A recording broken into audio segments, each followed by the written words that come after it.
What's up, cowards? If I asked you to put any two actors together in a movie, who would you pick? Brad Pitt and Seth Rogen? Amy Poehler and Queen Latifah? Al Pacino and 50 Cent?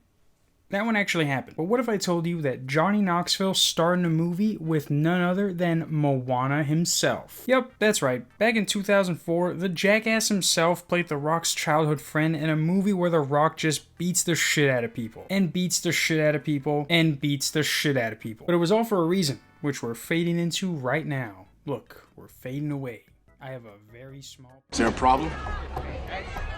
Yeah, the problem is your dice are loaded. But this movie's about this guy named Chris Vaughn who just came back from a series of combat deployments. You're looking at a real soldier here. Pay some respects. Welcome home, soldier. And the first thing he does when he gets back is hit up the casino where he gets some weird lap dance that looks like something that they would do during COVID, not 2004. Oh yeah, and apparently the stripper is also one of his childhood friends.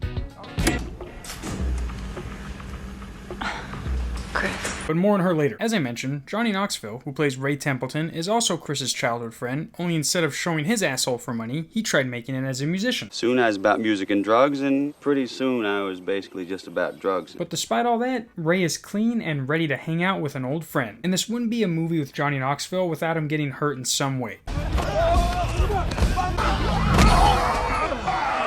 And the people that do that are also more of Chris's childhood friends, only this blonde one owns the new casino that opened up. Did you get tired of being all that you could be? Chris and Ray then go to the casino, and after Chris notices the dealer using rigged dice, he turns into Patrick Swayze from Roadhouse and starts beating the shit out of everyone.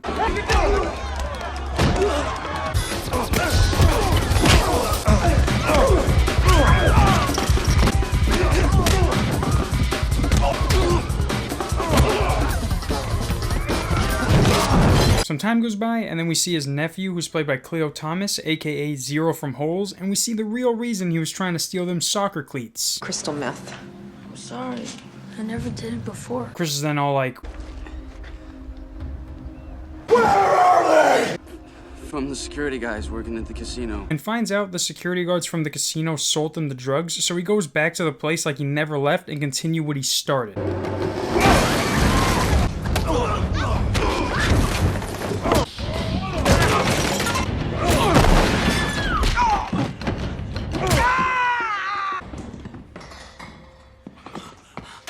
Eventually, he gets overpowered and basically left for dead. And to add insult to injury, he now has to go to court and explain why he did what he did. And after he shows the jury what was done to him, he ends up as the sheriff after promising to clean up the town. You're all fired. And because they're all fired, there's only one man left for the job. The failed musician / recovering drug addict himself. Ray, I need your help. Not happy about being fired though, the guys return to shoot up the building that Chris is in, only to kill their friend in the process. But BLM, right?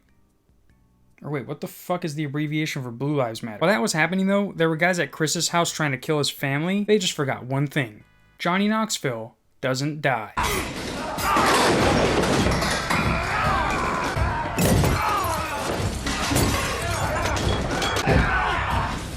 But after that whole situation we don't like to talk about, Chris finds out that this blue-eyed beauty was the one who orchestrated the whole thing. Remember when we used to play hide and seek up here? And now ensues the fight we all been waiting for. Good versus bad, fire versus water, light versus dark, black versus white, The Rock versus a thong-wearing fatty. Thong-wearing fatty! And it's exactly how you think. Blondie puts up a good fight, but when your choice of weapon is a piece of cedar, or whatever this lawyer says, Simple piece of cedar. your odds of winning drop significantly.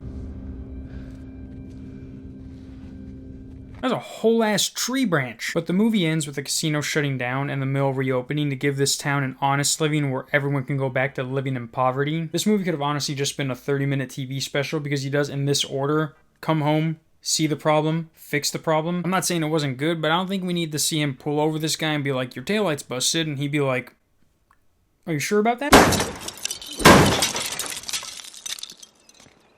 They're broken. But if you guys want to see a movie that I basically spoiled for you, it's called Walking Tall. Make sure you watch the one that was made in 2004 and not the one in 1970 whatever. Please make sure you don't watch any of the ones after the 2004 one, because those ones are direct to videos, and The Rock and Johnny Knoxville have nothing to do with those. I'm surprised with these two being in the same movie that The Rock hasn't made a cameo appearance on Jackass, or at least like a video like Britney Spears did. But hey, now these two are at the top of their games, going on their own path. Other than that, you guys should check out this movie. See you guys next week. Peace. Later in the week, I meant. Master builder, not master baiter.